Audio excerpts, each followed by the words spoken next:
Fantasy Football Happy Hour with Matthew Berry, served by Applebee's. Welcome to the Fantasy Football Happy Hour. I'm Connor Rogers alongside Lawrence Jackson and Denny Carter. Guys, Matthew and Jay are out today. They'll be back Monday reacting to all the preseason action from over the weekend. But Denny, I'll start with you. Great to have you guys on for the first Fantasy Football Happy Hour of the year that you're joining us. How are we doing? Absolutely. It is great to be here. And, you know, we've been grinding beat writer interviews on the Rotoworld football show, me and Pat Doherty. So I feel like I have a lot of insight to share here from the, you know, the beat writers who are at practice, who are watching these teams, who are interviewing players and coaches. It's a lot of great stuff. And I'm going to be spamming you guys with that information today. Lawrence, what do you got for us? How are you going to top that? Well, I'll top it by saying that I got to talk to, you know, a former fantasy football stud in Drew Brees yesterday. I got the chance to interview him for around 40 minutes. I'm out here in New Orleans, actually, at his Pickle Fest out here with Player X. So it's a good time. But, you know, I got to step outside for a minute so we can have some fun here on the Fantasy Football Happy Hour. Football is sort of back. We had some preseason action that we will get to later in the show, but the main storyline for us is the questions around the running back position and, of course, the storylines around the running back position, similar to what we did in the middle of the week with the quarterback. So we will cover all of that and, of course, injury updates as well as unfortunate injuries to receivers Josh Downs and Rondale Moore. But, guys, let's jump right into it with the running backs, and this is the more high-profile guys, or the ADPs a little bit higher here. Jahmyr Gibbs here, Denny. When you look at this backfield where there was so much expected of him in his rookie season, and it felt like the second half we saw some major flashes, but David Montgomery's still here, obviously a red zone monster. This offense has plenty of continuity. They do use both backs. Can Gibbs return first-round value in a shared backfield? I think he can, and I'm not totally opposed to drafting him at ADP. I don't think that he has that sort of insane upside that you would get if he had the entire backfield to himself. Now, this is a Lions team that last year was quietly very run heavy, especially when they had the lead. They had a lot of positive game script on their side. They really took the air out of the football in those situations. I think that means that both Gibbs and Montgomery can get there for fantasy purposes. If things go right for the Lions this year, I could see both of them, you know, being, I don't know, top 12, top 15 running backs. We've seen it before on good teams. Okay. And I think the Lions are a good team. It's weird to say, still getting adjusted to that. But, you know, like I said, you know, we talked with a Detroit beat writer on the Rotoworld football show, and he said, look, Montgomery's not going anywhere. Dan Campbell loves this guy. He's still going to be used a lot, especially in short yardage and goal line situations. Lawrence, the good news is for Gibbs, even though Montgomery's, like Denny just said, like he's going to get the touches, he's going to get plenty of goal line touches as well. Last year, when Gibbs got more than 12 touches, he averaged more than 18 points a game. So this is a guy, when he gets a normal workload, which that's not that crazy. It's just sneaking into double-digit touches. This is a guy that makes the most of them. Yeah, and the good thing is, Connor and Danny, we got a chance to see how he could flourish as a guy in a two-man backfield, and we got to see him do his thing on occasion when David Montgomery missed. Last year, Jahmyr Gibbs, my running back 7, finished as running back 8 in points per game last year with David Montgomery. So I think when we look at it from that perspective, whatever he did last year is like, that's the, you know, as they say, the floor, right? GM Brad Holmes said a few months ago, Jahmyr Gibbs is going to have a bigger role. And despite all that, he still just fell about 55 yards shy of 1,000 yards. So, yes, he's worth the first-round value. And think of it like this, too, fellas. Like, how many running backs are owning their backfield outright? CMC, Breece Hall, we presume, Bijan Robinson. And that's right. And that's why I say presume, right? And that's why they're getting drafted when we're getting drafted. Then you got Jonathan Taylor, maybe Saquon Barkley's in there. And then you get to the best guy who's not sharing his backfield, who is sharing the backfield. And that's undoubtedly Jahmyr Gibbs at this point. So if there's only so many bats that could go in the first round, you're looking at that 1-2 turn. Like, I better get this guy because I'm not going to get him on the way back. I will say toward the end of the season, guys, Gibbs started to separate himself from Montgomery in the pass game. He started to run more routes, see more targets. And, so if you're in a PPR or even a half PPR format, that makes a huge difference. Speaking of shared backfields, much like the Lions, the Dolphins have a shared backfield that is very successful throughout. It's not just one guy eats all the time, but one guy that was so productive and explosive with the touches he got was De'Von Achane. And during the rookie season, 7.8 yards per carry, almost unheard of. 21% of his rushes went for 10+ yards here, Lawrence. Now, you got to throw in the fact that he got banged up, which was always the concerns at his side. Of course, at his size, this is a backfield that has two other intriguing players with Mostert, who had a phenomenal season. Now, Jalen Wright, who they traded up for into the third round to go get and is explosive in his own way. What kind of regression can we expect from Achane? Because the reality is the rate he was at per touch last year is just unsustainable in any format. Doesn't mean he can't have a great season, though.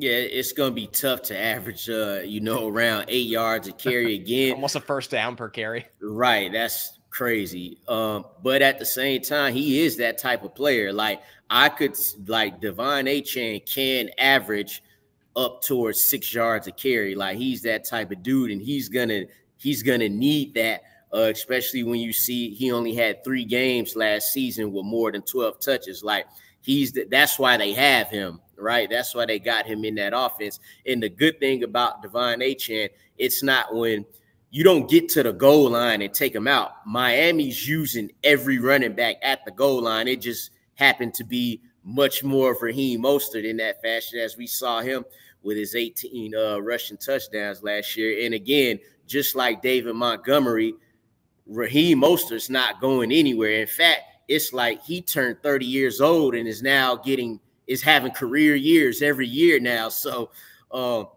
as long as he's in that offense there, Raheem Mostert, De'Von Achane is going to have to share a little something. But you can count on those explosive runs. Like, Connor, you watched him at Texas A&M. He did it then, and we're like, oh, this is the NFL. As soon as he get in that game, and I think it was the Broncos game where we really saw, like, oh, this dude is really like that. So best ball drafters are gonna love him. In redraft, it'll be tough, but if you bought in and he's your RB2, it's a solid pickup. Denny, for me, when I look at Achane, it feels like he has his own role in this offense while they drafted Wright as Mostert insurance. Was that something you would agree with? Because it feels like, as great as Mostert was last year, especially at his age, like Lawrence indicated, this guy's got a laundry list of injuries throughout his career, so it gave them some insurance for him with Wright. Why there's no replacing what Achane brings to the offense. You're right, and I do think that Jalen Wright, he was drafted probably to take the Mostert spot in that Miami offense, but because I struggle to take Achane at that ADP. That's a lofty ADP. Right. I mean, that basically is predicated on this guy having a much bigger role both in the running game and in the passing game. And I think this Dolphins team, which lost a lot of defensive talent in the offseason, didn't really replace much of it. I think that they will not be in the position to really establish it and have run heavy offenses throughout this season like they did last season. When they had the lead, the Dolphins were among the run heaviest teams in the league last year. I don't see that happening this year. I think that the Dolphins will be more pass heavy than we think. If Achane can take over that pass game role, then yeah, I think he can get there. In best ball formats, love Achane. Okay, I can't get enough. I'm telling you though, it's going to be frustrating with this guy in redraft. You're going to plug him in, and sometimes he's going to win the week for you, and that's cool. And honestly, like I can't tell people not to do that, not to pick the player who can single-handedly win your week. But there are going to be frustrating weeks. I mean, Mostert's not going anywhere barring injury. So now we kind of pivot here, Denny, to a backfield that it looks like they have the guy, especially when you look at the money that they handed him, especially in the one-year vacuum with the Packers and Josh Jacobs. Now, somehow, some way, not only is A.J. Dillon back with this team, he has 3 straight seasons with 200-plus touches. But on the flip side of it, this is a team that looked for a little bit more from their backup running back by drafting Marshawn Lloyd at a USC. But with those two guys behind him, I mean, are they just going to heavily lean on Josh Jacobs like we've seen the Raiders do with him in the past? Yeah, on the Rotoworld football show, we spoke with the Packers beat writer who said, look, they don't overthink this, guys, because I'm overthinking the Josh Jacobs thing big time this summer. And he said, don't overthink this. They brought him in to be the lead back, and the lead back includes pass route running role and pass catching and goal line work. So I do think that he will get a shot at that. Now, does it concern me that Josh Jacobs was, per the metrics, one of the worst running backs in the NFL last year? It does. That concerns me a little bit, and it makes me interested in Lloyd. Although I will say that A.J. Dillon, best shape of his life. Okay, this is what we're hearing out of Packers camp. Best shape of his life, and it could be in line for RB2 duties. I know no one wants to hear that. No one. I don't want to hear that. You guys don't want to, but it could be the reality. So I am taking Lloyd as a hedge on if Jacobs is really struggling.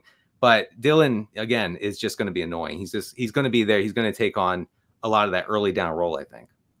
Yeah, Lawrence, how do you see this one shaking out? Yeah, I mean, for years that when Aaron Jones was there, we'd always say, like, free Aaron Jones, A.J. Dillon would come in there. I don't see it being any type of different situation than that, right? We knew Aaron Jones was the lead back, but we knew A.J. Dillon was a guy who was going to come in there, take some carries away from him. A.J. Dillon could catch the ball out the backfield too, to be honest. He ain't just some big, slow dude who be stumping through there like Frankenstein. Like, dude, he got good feet, and he's there literally to take the touches from Josh Jacobs. But Josh Jacobs will, like Denny said, they said it'll be the lead guy, and that's just how I'm viewing it right now. I'm still thinking, like, what happened with Aaron Jones? Like, what made him want to make that switch? Was it like Josh Jacobs being a couple years younger? Because Aaron Jones looked like a beast in the playoffs. Mm-hmm. So I'm like, yeah, whatever. All right, Josh Jacobs is cool. Like Denny said, Josh Jacobs wasn't as efficient, 50th amongst qualified running backs and points per touch. That's kind of scary, but it's a good offense, though. You got Jordan Love running that offense. So I do think Josh Jacobs will get better opportunities than what he had as a Las Vegas Raiders. So you have to like that portion of it. So it's like a little give and take. Like, you get more touches on the Raiders, you get better opportunities, better offense, better quarterback play with the Packers. And you're right, Lawrence, in that you have to consider the offensive environment for Josh Jacobs last year in Vegas. It was atrocious. I mean, no one could survive that. Even Devontae Adams couldn't survive that fantasy-wise for a lot of the season, until they really started force-feeding him targets near the end. But so Jacobs was in the worst possible spot last year. Now he's in an ascendant offense with Jordan Love at quarterback, with a lot of receivers that are scaring defenses.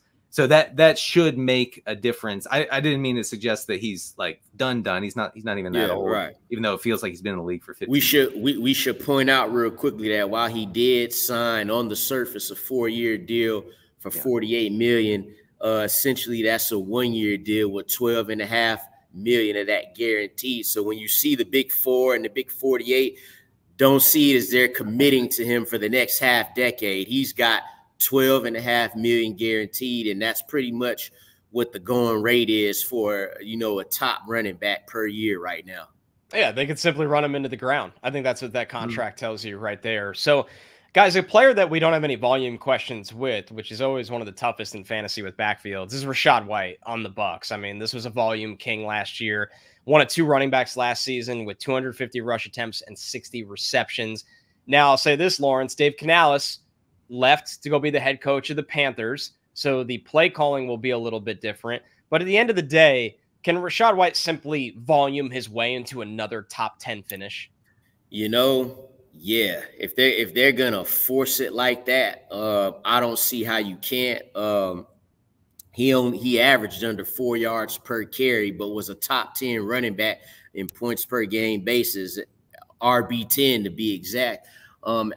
They draft Bucky Irvin to come in there, who's got a similar skill set to Rachaad White. I would say Bucky Irvin runs a little tougher than he does. Neither guy is a breakaway speed type of running back there. So a lot of it's tough. Like, he had a lot of dump offs and screens, and it's like, can you replicate that? And that's, again, like you said, Connor, can that be replicated with Dave Canales gone? We'll have to see. But I would say to that is, who's there to really threaten that? Like, if Bucky Irvin ends up as the backup running back, are they really going to split time with Bucky Irvin as rookie? I don't see that happening, especially like it wasn't like Rachaad White wasn't reliable. He wasn't fumbling everywhere and stuff like that. So I think in fantasy football, volume is king. And so, yeah, I think he can. I do think that the hesitation on whether White can hang on to that workload is kind of reflected in his redraft ADP. You know, he's going RB 14, 15 in PPR formats. Look, drafters are really savvy. It's something I've noticed over the past 5 years. Like the average fantasy football drafter knows what they're doing to an extent that is almost frightening. And they know that Rachaad White got away with it last year, largely based on volume. Not a good rusher, not even really a great pass catcher, but saw a ton of carries. No one threatened his workload. He led the entire NFL in running back pass routes. Okay. Like, those are treasure troves of fantasy points for us. Right. Am I going to chase that? I don't think so. I don't think so, because I think that the likelihood is they're going to at least try to split up the backfield a little bit. But again, you're talking about RB 15. It's not going to kill you if you take him there and he ends up as the RB 13 or 14, somewhere in there. Yeah, guys, Rachaad White, 860 snaps last year is just insane for any kind of running back. And, as much as, we have to know that they drafted Bucky Irving in the 4th round, Bucky Irving is 192 pounds. That's a bottom percentile weight. So you might see him more in certain packages and looks, third downs at absolute best. But I think the opportunity for White to volume his way in, it's not pretty. You don't have to love it, but you might have to respect it in fantasy this year, as Denny said, with where his ADP is at. All right, one more high end in terms of where you're going to, the cost of getting this running back. James Cook, guys. I mean, Denny, simply, how high is the ceiling for James Cook? Let's take out goal line work, right? I mean, 4 rushing touchdowns on 326 career carries. Now, Stephon Diggs is out of this offense. Obviously, Josh Allen is a guy that gets touchdown equity in his own right. But it feels like just as a pure receiving back on top of the rushing volume, James Cook has a massive, massive ceiling going into this year where there's a lot of question marks on the offense, and he's not one of them. No, and apparently, he's drawing rave reviews from beat writers and coaches in training camp. I'm good with taking him in certain, depending on how you want to make your fantasy team. I think that he's a nice running back to grab based on volume. But I will say that the touchdown drought is going to continue until morale improves for James Cook. Last year, Josh Allen was the Bills' main goal line threat. 21 rushes for Josh Allen inside the 10-yard line. James Cook was second on the team with 18, but more importantly, Josh Allen led the team with 14 rushing attempts inside the 5-yard line and scored 8 times on those carries. Cook had only 4 carries inside the 5. That's not changing. Like the Bills want Josh Allen to be Josh Allen. He's basically unstoppable, from the shotgun inside the 5-yard line. Like nobody's stopping him there. So if you're taking Cook, you're hoping for PPR production. You're hoping for the pass catching stuff. I would struggle to see him scoring more than, I don't know, a handful of touchdowns on the ground this year. I like drafting James Cook, and for those who are on the fence about it, this is how I would say approach that situation. If you're early, you get a guy like a Breece Hall, Bijan Robinson. Hopefully you draft in a spot where you get McCaffrey. If you get even Jonathan Taylor, Jahmyr Gibbs, you get one of those guys, right? Then you stack yourself with some receivers like the next couple rounds. Having James Cook as your RB2 in that fashion isn't a bad idea, because think of it.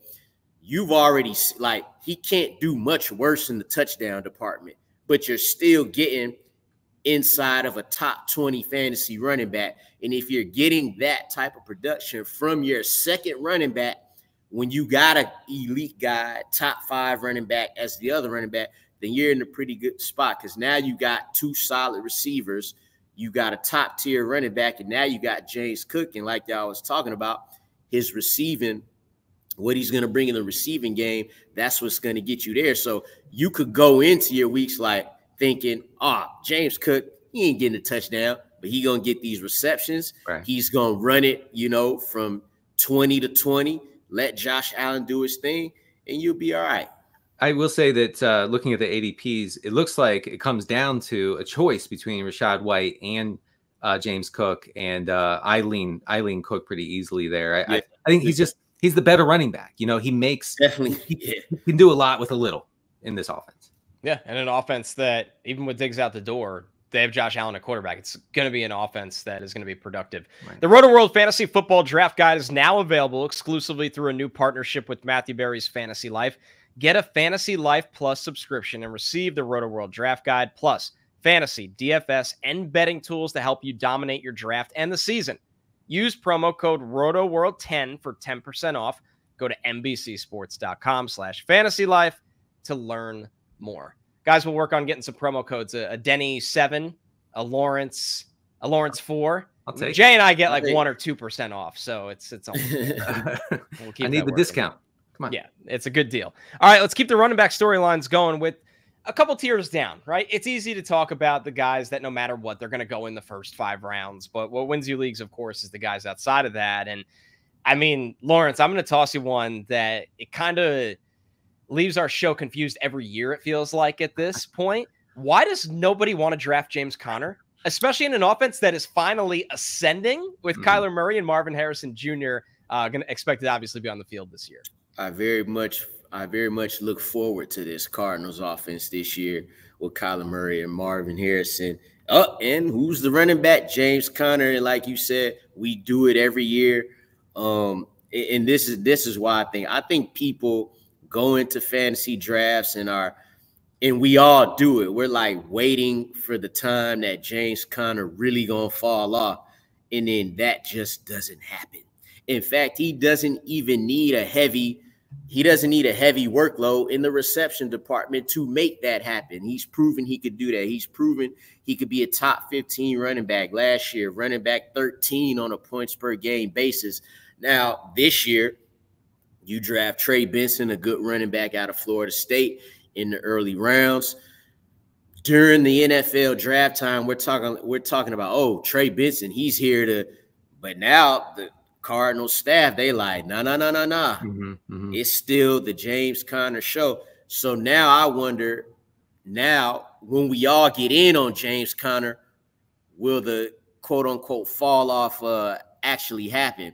And I don't think it will. Finish the top 15 running back in points per game all 3 seasons he's been with Arizona. I think he's not the most sexiest running back name. He's not the flashiest runner. He just kind of gets it done. He gets it in the box all the time. So I think like it's just an under the radar type of dude. And then you look up, he's running back 2 on the week sometimes. So I think that's just why we treat this man this way. And James Conner, we sorry, dog.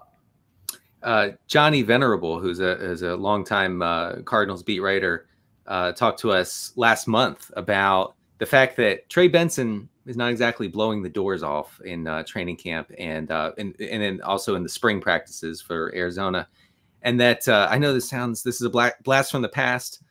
You're not hearing it anywhere else. Michael Carter might be the RB2 for the Cardinals going into the season. Now, whether it stays like that, who knows? If there's a James Conner injury, Venerable seemed to suggest that Carter would be the good last name, by the way, would be the second running back, and that Trey Benson would be mixed in perhaps. So we have to keep that in mind. Benson is a late round stash, I think, at best. But getting back to James Conner, you are talking about last year, the Cardinals were the second run heaviest team in the NFL, only behind Arthur Smith's Falcons. And they were one of the run heaviest in the red zone. When James Conner came back from injury in week 10, so from week 10 till the end of the season, week 18, Conner had 140 rushing attempts over that stretch. That was the 6th most in the league over that stretch. He had the 4th most rushing yards over that span. Only CMC, by the way, had more rushes of 10 or more yards. So he was good. Like that's a long kind of number centric way of saying James Conner was really good at the end of last year. I think that he'll have a valuable role in this offense. And of course, you know, it comes down to touchdowns in fantasy, and we like our touchdowns, and James Conner can give us our touchdowns. So I'm in on him at the RB19, RB20 range. I'm not targeting him in every draft, but I'm fine with that sort of valuation. Guys, nobody is a fantasy villain quite like Arthur Smith, who's now calling the shots with the Steelers. So listen, this is a backfield we saw last year, pretty evenly split in terms of just total touches with Najee Harris and Jaylen Warren. Of course, Najee Harris got 255 carries to Warren's 149, but Warren caught 61 passes while Najee only caught 29. So the workload here, Denny, as we've seen in the past, can be split up pretty well. As we've seen from Arthur Smith, he loves using multiple running backs. Yeah. If you have to pick a guy in this backfield, which I know if Justin Fields starts probably makes you even more hesitant to do so, who is the guy for you? Yeah, so I mean, right now, ADP-wise, you have Najee Harris going as RB25 and Warren going as RB28, according to Fantasy Pros. Because those ADPs are so close, I will just go with Warren. I'll just go with the more efficient, more explosive back. You know, look, Arthur Smith clearly likes big-bodied running backs. He liked Derrick Henry. He liked Tyler Algier, you know, much to our chagrin in Atlanta. Najee Harris fits that mold, and I'm guessing that he's going to be, you know, something of the lead back. You know, I think it'll be a 1A, 1B situation. But I think Jaylen Warren can still get there, can still be valuable. You're right, though, Connor, in saying that Justin Fields as the starter, which it kind of looks like it's trending toward, you know, being that way for week 1, makes me nervous about Fields taking those valuable goal line carries or inside the 10 carries, or just stripping them of their dump offs of, you know, that Russell Wilson would have given these running backs. So I'm a little hesitant to go all in on either of these guys, but I would lean Warren. Lawrence, how about you? Yeah, like if Russell Wilson is not the starter, those dump offs, that drop off is gonna be drastic, right? These dudes are so close last year. Najee Harris last year, running back 30 in points per game. Jaylen Warren, running back 29. I would lean towards Najee Harris. Last season, Jaylen Warren did have games where statistically he disappeared, and I want to go with the guy who I know is going to get double-digit carries every single game, no matter what. And even from what Denny said, he talked about the type of running back that Arthur Smith likes. That's going to be Najee Harris. He had Tyler Algier running for 1,000 yards as a rookie. Najee Harris coming off a 1,000-yard season, a quiet one, albeit, but he did it nonetheless. And he got in there with 8 touchdowns. If you could guarantee me another 1,000 yards and 8 touchdowns, sprinkling in those little meager catches that he gets sometimes, then I probably would go with Najee Harris. All right, guys, another running back, you know, as we go further down these tiers, but somebody slightly in front of the Steelers guys. DeAndre Swift coming off a career-high season for touches, 268 touches, almost 17 per game in 2023. Because of that, signs a 3-year deal with Chicago, $24 million in total, $15.3 million guaranteed. Lawrence, what version of DeAndre Swift are we going to get this year? It felt like the usage for him in Philadelphia was much different than we were accustomed to seeing compared to after he was drafted early and thrown in Detroit's backfield. Yeah, much more of a runner than a receiver out of the backfield with Philly, as opposed to the Detroit Lions, where he was much of a receiving back. I think here in Chicago, he could be a little bit of both. I try to pay attention to the little things with, like, how quickly the Bears jumped out there and signed him and gave him $15 million guaranteed. We talked about Josh Jacobs earlier. He got $12.5 million guaranteed. So, and Josh Jacobs to this point has had, we would say he's had a much more successful career than Swift to this point. He's been a leading rusher in the league, not so much for DeAndre Swift. Finally got to put together, you know, some games last year for Philly. I think he could do a little bit of both. At least that's what you hope. I like to see, we saw Roschon Johnson and Khalil Herbert both playing in the Hall of Fame game, like getting a lot of touches, like they was really running them boys. So to see DeAndre Swift like just chilling on the sideline, that kind of indicates that's just the look of 15 touches. The money say 15 million guaranteed. So he'll definitely concede some touches to these guys. But lead back is definitely what they brought in DeAndre Swift for. So I'm thinking he's going to do a little bit of both. He might not catch the 70 passes in a season that he did in Detroit. But if he could hover around 50, 60, then he might even outplay his ADP. I will say that it makes me nervous that every coaching staff that has encountered DeAndre Swift has immediately said, thanks, but no thanks. You can move on.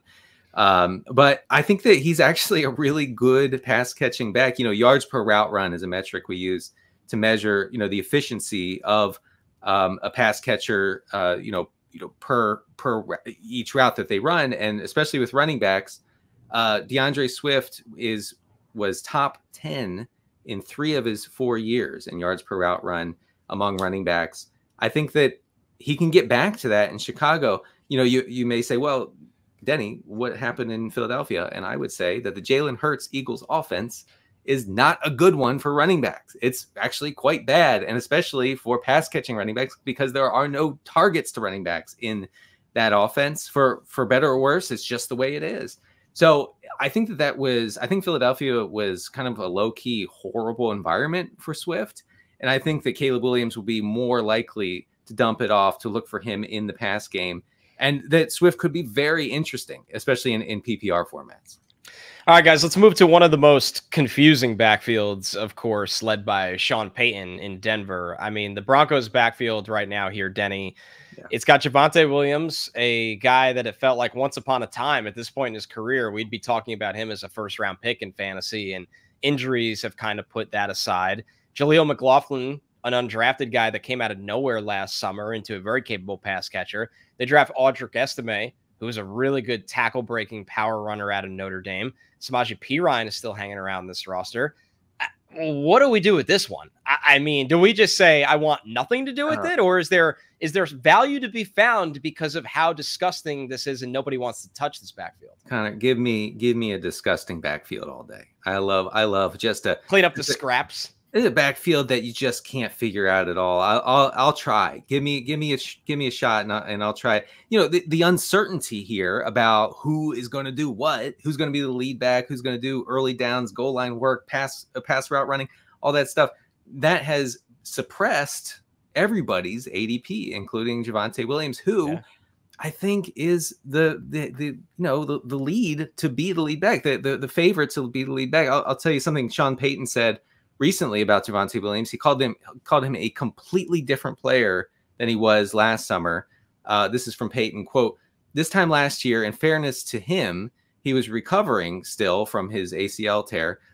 He was inside of 8 months removed from that tear." And then the end of the quote is, "He's fully healthy now. You could see it in the way he plays." Sometimes I think we kind of get, as fantasy managers, we kind of get spoiled by players who are able to recover from horrible injuries very quickly. And so we just assume, hey, he tore his ACL, he'll be fine this year. And he wasn't. He was not the same player. Javonte Williams was not the same as he was the year before. And the year before that, when he was actually really efficient, really good. I think he can get back to that form. And the best thing is, for fantasy, you can draft him real late. I think this Denver team is going to be not a great offense, but a middle of the road offense where a guy like Javonte can be at the center of that and see a lot of high value touches, which is what we're looking for with running backs. To back up your point, Denny, I mean, it was an ACL tear, it was an LCL tear, and a PCL tear. Like this entire knee, the reconstruction of the knee, it's going to be longer than just a typical ACL tear. Lawrence, is there somebody else in that backfield that you're keeping an eye on, or are you on the Javonte train too? Well, I like Jaleel McLaughlin. He came in, he was explosive, good pass catcher out of the backfield. But I would say, guys, make no mistake, when week 1 gets here, Javonte Williams will be lining up first in that backfield. He'll be lining up there often. And I have no problem it's definitely not a guy that I've been targeting in any drafts that I've been doing. But having him on the roster as your, let's say, third running back, it wouldn't be a bad idea. And like Denny said, Sean Payton, we hear coaches talk a lot of things all the time, but he's been talking him up, and it is logical, like what you guys said about the injury. Like, it wasn't just a normal ACL tear. So, get a guy another season to get back to it. But the Broncos backfield is messy. I think the Audric Estime thing, I think that got pumped up a lot on the internet. Yeah. So that's part of it too. You know what I mean? But Javonte would, they were talking like Audric Estime about to be week 1 starter, 20 carries a game, like straight off the bat. No, they're going to give Javonte Williams another chance to show what he could do. So that will be the first Broncos running back you want. I would say McLaughlin is for the deep value. That's how I would approach it. Yeah, and if you start your draft with a lot of receivers and tight ends and quarterbacks and sort of fade the running back position, I think Javonte Williams is a must get. He's going in the range of like Ezekiel Elliott. Come on, have some respect for Javonte. We'll stay in the division here, guys, with the Chargers backfield. Now, the good news is with this team, Jim Harbaugh and Greg Roman, that's a combination, a coaching combo, Lawrence, that wants to run the hell out of the football. The bad news is it's not cut and dried who the guy that has the most value is going to be. Obviously, Gus Edwards has been a touchdown machine in the past. J.K. Dobbins is trying to get healthy and get his career back on track. They drafted a bit of a sleeper in Kamani Vidal.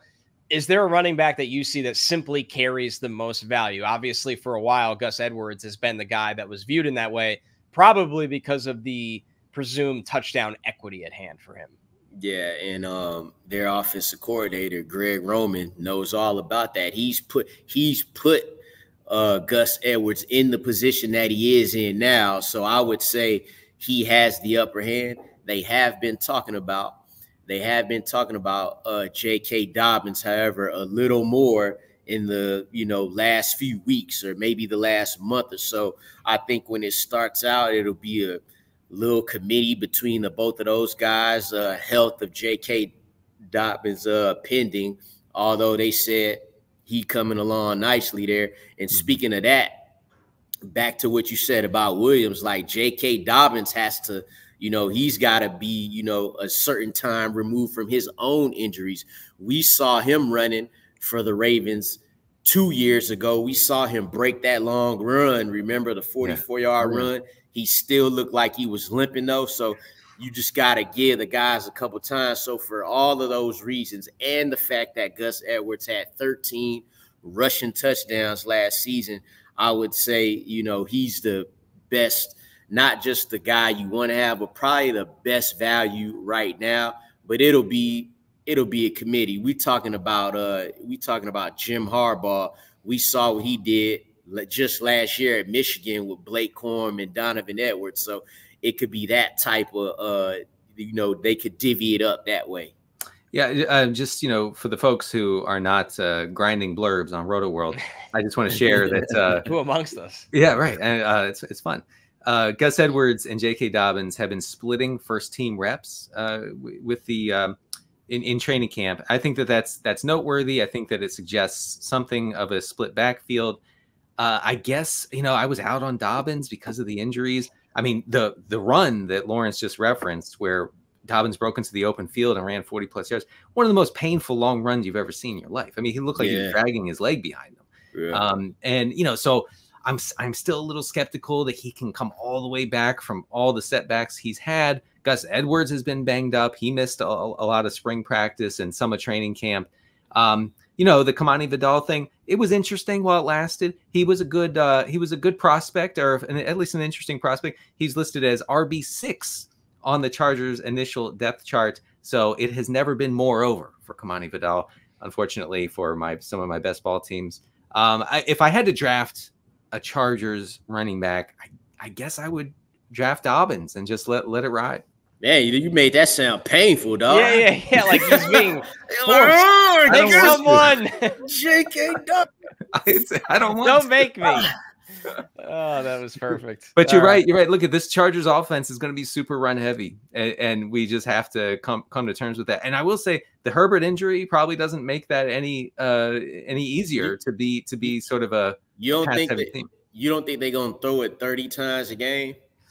Well, I think they got to. I mean, like Justin Herbert has a career average of 39 pass attempts per game. Okay. I can't see it going under 30. It would be a little surprising, but I mean, 30 is not a lot in the modern NFL. You know, it's a fun game to play. Find a way to divvy up 30 targets amongst DJ Chark, Josh Palmer, Ladd McConkey, Quentin Johnston. Ladd McConkey, 28. Yeah, I was going to say Ladd McConkey is the double-digit guy for sure. 20 targets per game. Oh, incredible. Fantasy football just got better this season. $1 million better. Creator join a private Yahoo Fantasy League and enter the $1 million NBC sweepstakes. Plus, earn extra entries to win when players on your roster score a touchdown during an opening weekend game that's on NBC or Peacock. Download the redesigned Yahoo Fantasy app or go to NBCSports.com/fantasymillion to learn more. All right, fellas, let's close this out with the Rotoworld player news, and we will kick that off before we get into the preseason games with the injury updates. Kind of playing the tiny violin on this one. It is really a bummer. Josh Downs out for 4 to 6 weeks with a high ankle sprain here, Lawrence, in an offense that Josh Downs is a massive part in the slot in this offense. Whether it was Anthony Richardson out there, obviously Gardner Minshew. Now, it's not like his season's over, but these ankle sprains can linger as well. Yeah, and it's really tough, man, because as we all know, Anthony Richardson and Josh Downs had a nice little chemistry going last year. Matter of fact, he caught he was targeted 18. He got 18% of Anthony Richardson's targets last year. They really started to develop something, and they carried that over into this training camp. Like everyone was talking about how good of a camp Josh Downs. So it just gets slowed up a bit. So while he's not out for the season, that kind of takes away from, his development, Anthony Richardson's development, and their chemistry together. So that'll be tough. I guess we'll see who replace him. Shane Steichen said that the Colts starters will play a couple of series here. So the guy directly behind Josh Downs, not saying he's going to be fantasy relevant, but another slot receiver, Anthony Gould out of Oregon State, small, fast guy who could run, make a big play here or there. So that'll be the guy I would look for in this situation. Denny, is there somebody that gets a boost? Is it an Adonai Mitchell, or is it just kind of the mainstay? Is it just, hey, crank it up for Michael Pittman? So, yeah, I think this just means more targets for Michael Pittman. In offenses with mobile quarterbacks who run off, and which, that's what we have with Richardson, the wide receiver 1 gets a lot of looks, a ton of looks. The wide receiver 2, not so much. Okay. There's not a great history there. So I think that if you've drafted Pittman already, if you're going to, I think that you're going to see an influx of targets that maybe wouldn't have been there with Downs in the lineup. Now, I mean, I'm talking like Downs is out for the year. He's not, but the fact that the team immediately said it was a high ankle sprain, I think that's telling, because teams don't like to admit that, right? They immediately come out and they say, "Oh, it's just a very normal ankle sprain. It's very low." Dealing with an ankle, always. Yeah, well, it's a very low ankle sprain. This is what they say every time, but they didn't with him. So I'm thinking that it could linger for a while. Another injury, a little more serious with this one. Unfortunately, Rondale Moore out for the season with a knee injury. So the Falcons wide receiver room takes a hit right there, Denny. Ray McLeod bumped up into the slot after Rondale Moore's out. Is this more Darnell Mooney? I mean, or is this the same playbook we just ran with Michael Pittman, where it's like, hey, look at Drake London, maybe look at Kyle Pitts. Those guys just get more on their plate now. When they asked me to come on the show today, I said, under only one condition, I get to talk about Ray McLeod. And so thank you. We granted that access. For letting me do that. So here's the thing with McLeod, who's a journeyman, he's played for the Niners. Has had some fantasy relevance over the years, especially when like receivers around him go down to injury. McLeod was already running with the first team offense in Atlanta, and Rondale Moore was running with the second and third team. So he was already kind of locked in. I think that Raymond McLeod could be like a mainstay on the field with a Falcons offense that is sure to run a lot of 3 receiver sets. Does that mean I'm like super excited to draft McLeod? Of course not. But I think in deeper leagues where you got to fill a bunch of flex spots or something, like one of those leagues that just stresses you out to make a starting lineup every week, I think you could do way worse than McLeod. When you said you were going to talk about Ray McLeod, I didn't know you was serious. Oh, I was dead serious. But you know, all I got to Wasn't say, a bit. all I got to say about that is get well soon, Rondale Moore. And you know, from a fantasy standpoint, this doesn't affect you know, what the Falcons offense was going to do. It's going to be Drake London, it's going to be Kyle Pitts, and then Darnell Mooney. All right, guys, let's get into some preseason action here real quickly to close it out. And we have to talk about the Giants backfield, which has a lot of eyes on it now for various reasons. Obviously, during the preseason, you know, you're going to see more opportunity for the guys behind Devin Singletary, while Eric Gray had the big night, 2 touchdowns, 98 total yards. He had the 48-yard touchdown run, Lawrence. Tyrone Tracy started ahead of Gray, and in limited action, Tracy looked really good as well.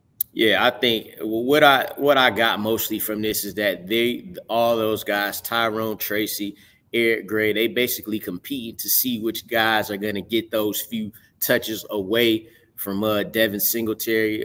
That's why I think these guys both ran well, to be honest. I know Eric Gray had the long run, but Tyrone Tracy had some nice, tough runs in his own right. But that's pretty much what I got from this, and pretty much that whole game is that these guys are competing to see some real field time in the regular season. Brian Daboll said something that stuck with me a couple weeks ago, which was that Devin Singletary, quote, knows the system.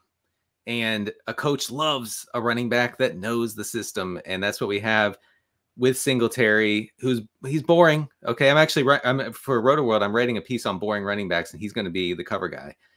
He's a boring running back. I think that he's clearly the lead back, and I don't think these guys are going to threaten his role both as an early down guy and as a pass catcher out of the backfield. Now, you know, an injury to Singletary and these guys become interesting, Gray especially, but I like Singletary a lot. Of course, I do enjoy some late round running backs. Knows the system is like the new version of when you need 5 years of experience for an entry-level job. It's like, how do I get 5 years of experience if I've never had the entry-level job? You got to know the system. How do I know the system if I can't play over other guys that know the system? Well, and Singletary played for Daboll in Buffalo, if folks forget. Yeah. And so, he's a system knower, and I do value that. So bottom line, know the system. Know the system. Guys, I'll close out with a fun one here. Lawrence, and then to Denny, where's the panic alarm on the CeeDee Lamb Cowboy situation right now? Out of 10, give me the panic scale. I was just talking to a guy that I'm like, they got it. They're gonna sign CD. Like, it should be no panic. It's like a layup. But a dude like Jerry will make you think that it is some panic in that, and I just don't even be thinking Jerry knowing what he be talking about sometime, man. He just out here he gonna mess around and write this dude a check for $41 million a year, and because he like to overpay his guys. He did it with Zeke a couple years ago. I think he don't know what he's talking about right now. I mean, what a bizarre interview he had about CeeDee. He said, look, I went to high school, I went to college, and we're gonna sign CD when we get the chance. And I'm like, I'm sorry. Thank you for confirming, Jerry, that you went to high school and college. I'd put it at like a 6 right now as far as panic goes. That's sweating. I mean, I'm sweating. A little back sweat for CeeDee Lamb's situation. I'm thinking that it's going to linger into August. It's not a good way to go into the season. But of course, if I had the chance to get CeeDee Lamb in fantasy drafts, I'm doing that. All right, guys, that's it for us. A reminder, we are back next week, all 5 days, Monday to Friday. We're back in the studio on Wednesday. Matthew and Jay will be back Monday to break down everything from the first week of the preseason. A huge thank you to the guys alongside me, and Denny Carter and Lawrence Jackson. I'm Connor Rogers. We'll catch you on Monday. Hey, it's Matthew Berry from NBCSports.com and Rotoworld.com, and I want to thank you so much for watching whatever it is you just watched, or if nothing else, being too lazy to click out of the autoplay after this video started, after whatever it is you actually wanted to watch finished. But now that you're here, I'd like to take a moment here to ask you respectfully now, okay? I'm asking you respectfully to subscribe to the NFL on NBC YouTube channel. You'll get the latest Rotoworld fantasy news headlines, all sorts of great shows, including my own Fantasy Football Happy Hour. So go subscribe now. Again, I'm asking respectfully.